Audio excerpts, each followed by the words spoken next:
In recent weeks, the United States has seen the largest surge in the number of novel coronavirus infections since the start of the pandemic. Health officials have warned that the virus can spread through close contact with an infected individual.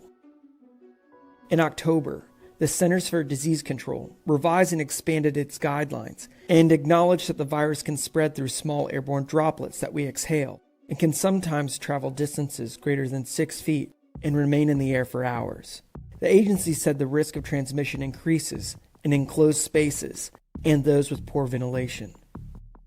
In order to visually illustrate those risks, the Washington Post used a high-tech infrared camera capable of detecting exhalation. The camera's advanced technology is more typically used in military and industrial settings, such as detecting methane gas leaks in pipelines. In 2013, it was deployed by law enforcement during the 20-hour manhunt for the Boston Marathon bombers. The highly sensitive camera detects variations in infrared radiation that are not visible to the naked eye. The camera was fitted with a filter that specifically targets the infrared signature of carbon dioxide, the gas we exhale.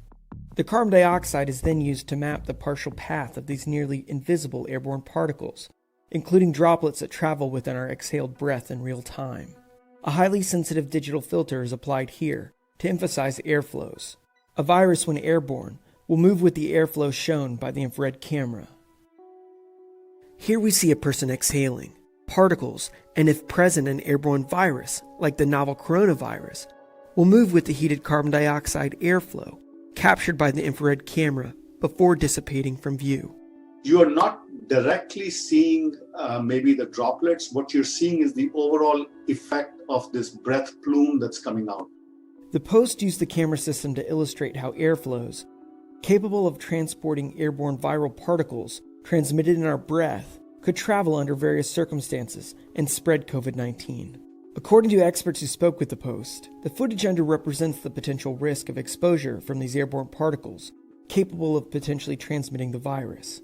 Those particles spread farther and linger longer than the visible exhalation plume, which dissipates quickly to a level of concentration that is no longer detectable by the camera.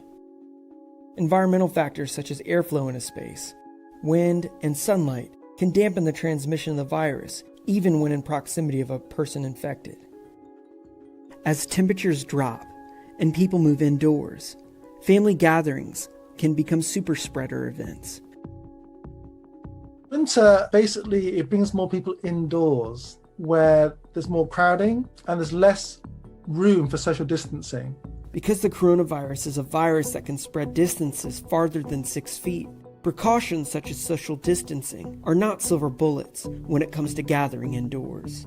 If you have a number of people in an indoor environment, the virus can kind of continuously build up. And that, I think, is one of the biggest factors to watch out for as we get into the winter season.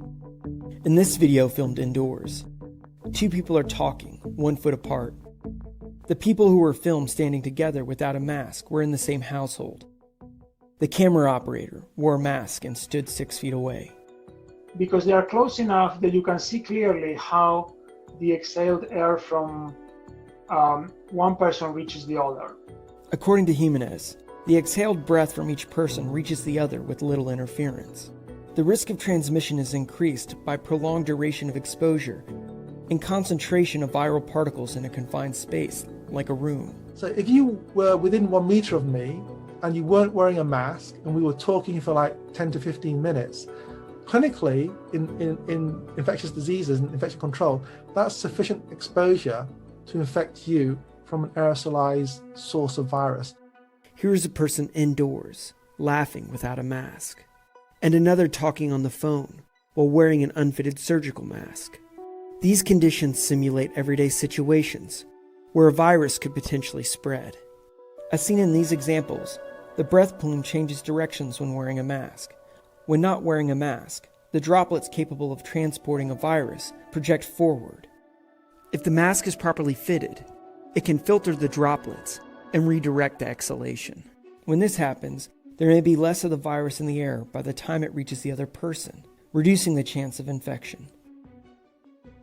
So let's say you have 100 droplets coming out. from the mouth. By the time they get past the mask, maybe there's only 80, maybe there's only 50, depending on what quality of a face mask you're wearing. But either way, it's going to reduce to some degree the number of droplets coming out. In this video filmed indoors, two people are talking and wearing masks. So much is contained by the mask, and yet I don't see any air crossing that zone at all. Masks can limit the transmission of the virus, but the risk of transmission to others increases if the mask is not properly fitted. If there is a person that's wearing a mask and is not well adjusted, what you see in the videos is that it goes backwards because the curvature of the mask sends the air behind you. So the last place where you want to be is behind a person whose mask is not fitting well, because if there are viruses, that's where the viruses are going to be. The infrared camera provides a limited visualization of some of the ways that COVID-19 could spread in real time. As Americans struggle to contain this deadly pandemic and enter a season that celebrates the very activities that foster community spread, what we do to limit the virus's transmission is a matter of life or death.